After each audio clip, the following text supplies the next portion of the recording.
I am reading my favorite book called Don't Touch My Hair. Now, before we read the book, there's some things we have to ask. And the first question we have to ask is, who is the author of this book? And the other question is, who is the illustrator? Now, those are some big words, but do you all know what an author is? That's right. An author is the person who writes the words inside the book. And an illustrator is the person who draws all the pictures in the book, right? And I have to tell you something really cool about this book. The author and the illustrator are the same person, and that person is Sherry Miller. So she wrote all the words in this book, and she drew all the pictures in this book. Now, the next thing we have to do is we have to take a look at the book for clues that will tell us what is this book going to be about. When you look at the cover of the book, I notice a strong girl in the middle of the book standing just like this. And I notice that she has some beautiful curly hair. And I also noticed that there are lots of hands all around her body that look like they're trying to touch Hey, her. where's Anna? Now, when I look at the... Where's Anna? Where's Aria? She's inside the book, and we're going to see her soon. Now, if we turn the page, we see some more hands that are trying to touch her, and this time it looks like she is running away from these people. So let's take a look at the book and see what this book is about. This is Aria. Oh my goodness. When I see Aria, I notice that her hair is so big that it takes up 2 pages of the book. You're right, Jude. This is Aria. And it says, I love my hair, Aria says. It's soft and bouncy, and it grows up towards the sun like a sunflower. I love my hair up. I love my hair down, styled or wild. I don't care. I just want it to be free. Actually, everyone loves my hair too. When I walk down the street, I hear so many compliments. It's so big. How do you get it so fluffy? I wish I had hair like that. Now, it's great that people love my hair, but some love it so much that they want to touch it. I don't like this, Aria says. What does it feel like somebody reaches out for her hair and tries to touch it? If you look at Aria's body over here and those hands, it's almost like she's protecting herself and moving her body and her hair back from those hands, because Aria said she does not like that. They are so curious about my hair that they try to touch it without even asking for permission. That's a big word, permission. What does it mean? It means that people are asking. When you ask, that means you are asking somebody to touch their hair. And when you do not ask for permission, that means you did not ask somebody to touch their hair. Oh, I want to feel it, hens say. Me too. But oh no, when they do that, it looks like it startles Aria and she looks afraid, so much so that she has to run away from those hands. Oh no. I get very good at avoiding hands, Aria says. Look at her moving her body to protect her hair and herself. I have to start looking for ways to hide my hair. Oh no. So first Aria had to run away from people so that they would not touch her hair. Now I noticed a change in the story where Aria is saying that now she's looking for ways to hide her hair because other people don't know how to treat her. I try blending in with the scenery, but I'm quickly spotted. There's Aria trying to pretend that she is a bush, but I can tell that Aria is not a bush because I see that beautiful, bouncy black hair, head of hair with those sticks. I can tell that that is different from the green bushes over there. Oh no, Aria. And look, somebody says, over here, there's Aria. Oh no, that doesn't make Aria feel safe, so she runs away. Run, run, run, Aria. Where will she go? I don't know. Look, it says, I try hiding underwater, but that doesn't last long. Oh, wow, I love your hair, a mermaid says to Aria as she tries to swim on over closer to Aria to touch her hair. And not just that, there's an octopus at the bottom of the sea who's saying, can I touch it? Let's see if Aria says yes or no.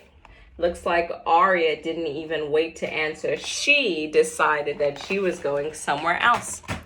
I escaped to the jungle, but the critters just can't keep their hands to themselves. Let me touch it, says a monkey. No, me first, says the other monkey.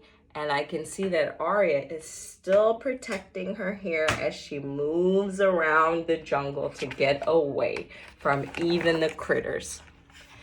Even in the tallest castle tower, someone is always there, ready and waiting to touch my hair. Who is the somebody in this picture?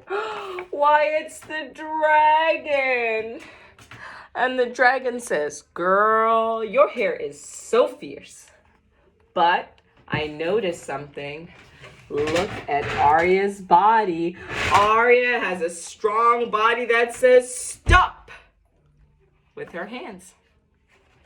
Now let's see what Aria does next. Ooh, Aria is in space now, and it says, no matter how far I go, it doesn't seem to matter, because everywhere Aria goes, there are people or beings or critters that are there waiting to touch her hair. And even in space, we see that there are two aliens.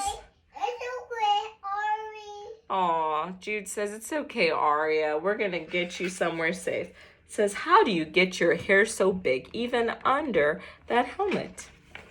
A helmet. And so, did we skip a page? Yes, we did. Right here it says, We go get a helmet. finally, I find a place where no one wants to touch my hair. But after a few hours, I get lonely. I said, helmet.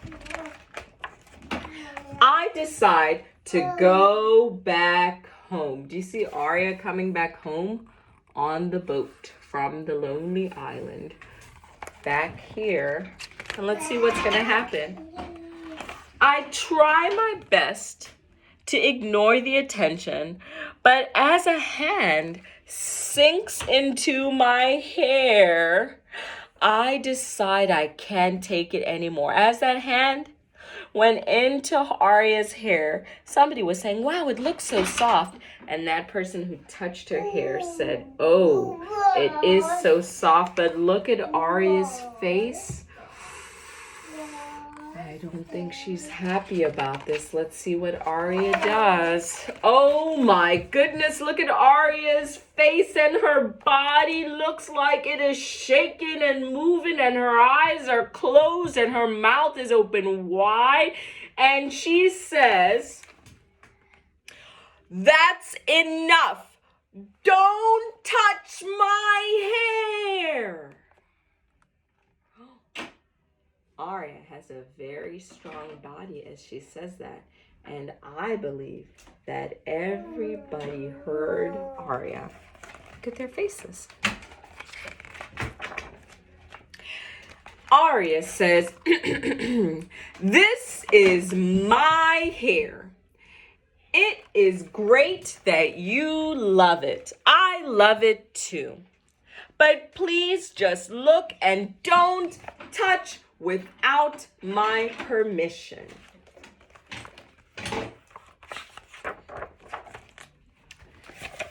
The next time someone wants to touch my hair, I want that. they ask, "Can I touch your hair?" And I reply, "Not today." "Okay," the person says, and "Okay," Aria says, and they go their separate ways. Now it feels great to walk down the street without anyone trying to touch my hair. My curls are free to reach for the sun, just like a flower. Some people still ask to touch my hair, but if I say no, they listen.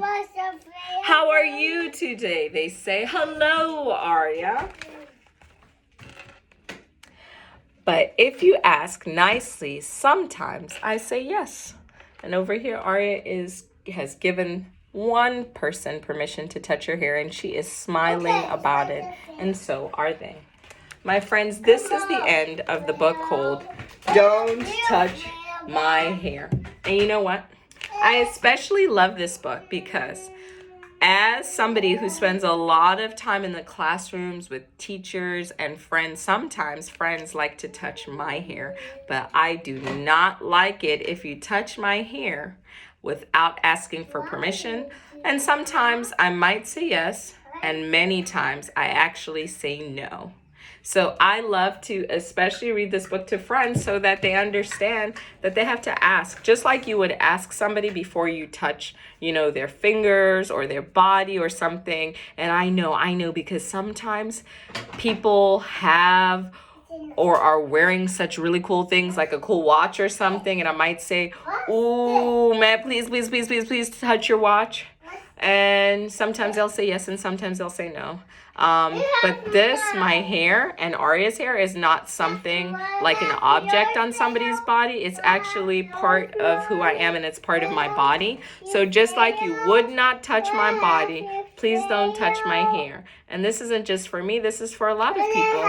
Let's make sure that we are asking before we touch.